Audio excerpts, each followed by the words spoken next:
Beyond the asteroid belt that separates Mars and Jupiter, at the edge of our solar system, dwell the Moon Lords of the Rim, an honourable and stoic civilization of golds who bear more in common with their ancestral iron golds of old than their decadent cousins in the core world.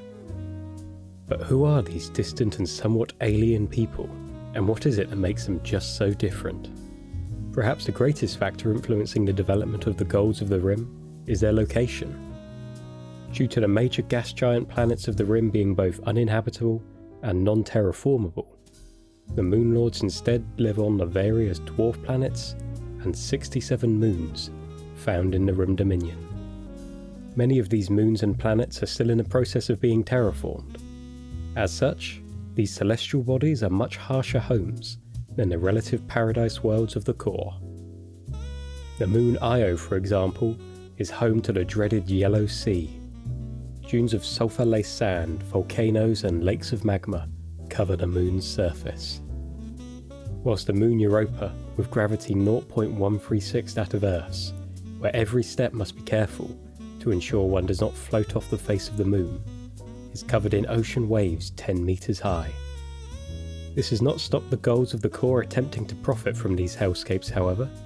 The Society Engineering Corps covered Io's surface with pulse fields, imported dirt and water, and utilised the moon's interior tidal heating to power great generators that would grow food for all of society and turn the Rim into a breadbasket for the solar system. The metropolitan moon Ganymede, meanwhile, is the heart of shipbuilding in the society, encircled by the 200-kilometre thick Ganymede dockyards, which berths most of the major ships within the Rim and society fleets. The location of the Rim moons, so far from the Sun, has led to great differences between the Rim and core golds, both physically and culturally, as they developed in parallel, a whole solar system apart. Physically, the golds of the Rim are paler than the golds residing closer to the Sun, with darker hair and larger eyes, also a result of the lack of sunlight. And due to the lower gravity in the Rim, these golds are taller and lither, with long jaws and limbs. The sheer amount of time it takes for both people and information to travel from the core to the Rim has helped to isolate the Moon Lords, which only serve to further differentiate the two sets of golds. The Moon Lords believe that the core is barbaric and has corrupted itself with its sense of entitlement, straying far from the Iron Golds who conquered Earth. Those in the Rim view their focus on emulating the Iron Golds as an admirable goal, a goal they believe the gold families of the core are failing at. Whilst core golds can often be found at bars and nightclubs, the Rim golds demonstrate restraint and discipline in all aspects of life, even waiting to eat once their food is served to them, to show that they are not slaves to their appetites. This culture of restraint and discipline can perhaps be seen most clearly in the dwellings of these golds. Rim architecture is minimalist and serene. Homes in the Rim tend to have peaceful gardens with smooth stone, functional fruit trees, and calming features such as fountains and wind chimes. The furniture is also simple, and most surfaces are hard. For example, Romulus Aura, sovereign of the Rim, is said to use an ancient Roman stone as a pillow. Their homes are also very clean, and the space is respected by its inhabitants. Shoes were not even allowed to be worn when entering a home. A further example of the extremities of Rim gold culture is that it's a crime to own mirrors in the Rim, as mirrors are viewed as a device that will only promote the obsession of oneself. Within these very Spartan homes, the gold children of the Rim are raised, unlike the gold offspring of the core, who are raised in palaces and grand villas. The Rim golds are raised under strict rules of self-discipline and taught to shun creature comforts. These children are raised with private tutors, but no servants, surrounding them with educated conversations and an environment that discourages any sense of entitlement. These children are not allowed to watch hollows before they turn 12 years old, so that they may form their own opinions from their studies before they access the world. As these children grow into adulthood, many of them begin to engage in the honoured military traditions of the Rim. Military aptitude is an important aspect to Rim culture. They believe in following the ancestors' example in military prowess to reinforce their authority, as well as for the protection and advancement of their economy. An important part of the Rim's military traditions is their unique style of razor combat.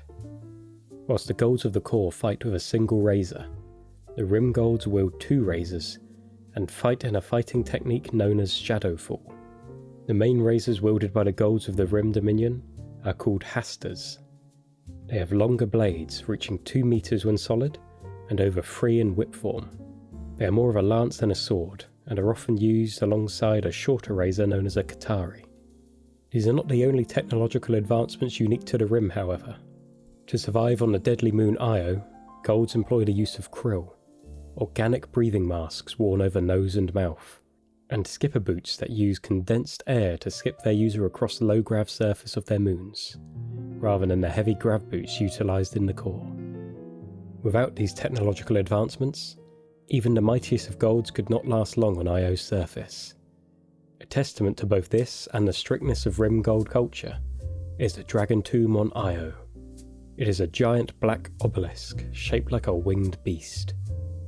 It is 80 steps away from the safety of its nearest pulse field, past a waste of frozen sulphur dunes where the temperature drops below -100 degrees Celsius. As part of their honour-bound death ceremonies, Golds of the family Ra must strip down and brave the elements as they walk as far as they can towards the tomb, attempting to reach the final resting place of Akari al-Ra, one of the 2 founders of the society and the forefather of the Rim Dominion and House Ra. Akari and Silenius al-Lun were the leaders of the society during the Great Conquering of Earth, until he and Silenius had an unknown falling out, and Akari took to the Rim, while Silenius stayed in the core. Over the following centuries, the terraforming of the Rim began, using ice carved and transported from the moon Europa. The shipyards of Ganymede were constructed, and the differences and suspicions between the Rim and core grew. These tensions erupted during an event known as the First Moon Lord Rebellion, a rebellion against the society led by the leaders of the Rim Dominion. Its catalyst was the decapitation of the Sovereign by his daughter Octavia al-Lun with the help of Nero Augustus. After Octavia crowned herself the new Sovereign, the Moon Lords allied together, refusing to declare allegiance to her. Was their outrage at the coup real? Or were the Rim just utilising the chaos in the inner planets of the core to grasp their much-desired independence? That remains unclear. However, any hopes of independence were shattered when Saturn's moon Rhea, home to 60 million souls, was annihilated via a nuclear bombardment, launched from the fleet of the Ash Lord of the Society.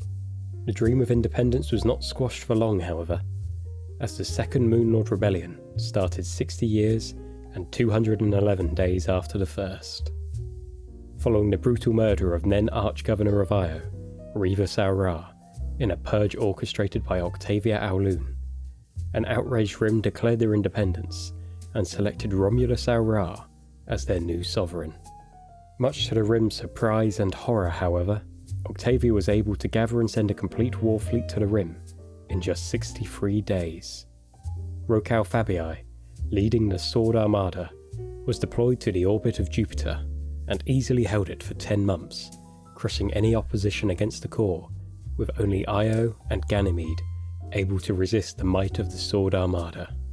Eventually, the slave king of Mars, Darrow of Lycos, the sons of Ares, and a contingent of rebellious gold houses proposed a new deal with the Moon Lords of the Rim, offering them their permanent independence, no taxes, and the location of every single Sons of Ares rebel cell in the Rim. In response, all the Moon Lords had to do was refuse the Sovereign's offers of peace and side with the low colour rising against the Society of the Core. A tempting offer, but what finally sealed the negotiations was a subtle act of trickery, as Darrow led the Moon Lords to believe that the Core had emptied out a nuclear weapons depot in preparation to burn the moons of the Rim, like they did Rhea, if they did not surrender. Shortly after the meeting, at the Battle of Ilium, the combined Rim and Rising forces crushed the Sword Armada and sent the Society fleet running back to the Core. This jubilation was dampened somewhat, however, by the complete destruction of the Ganymede dockyards, an act perpetrated by Darrow under the pretense that it was the Society forces launching the bombardment. Following this battle, the Rim Dominion achieved their independence, and purged their moons of all sons of Ares. Crushing any chance of insurrection, the dockyards of Ganymede lay in ruins, however, the result of an act meant to cripple the Rim's ability to wage war for decades. A mere 10 years on, however, the Rim has been preparing, slowly building up its fleets, and now enraged at the new Solar Republic following the discovery of the truth regarding the destruction of the Ganymede dockyard. The Rim marches to war.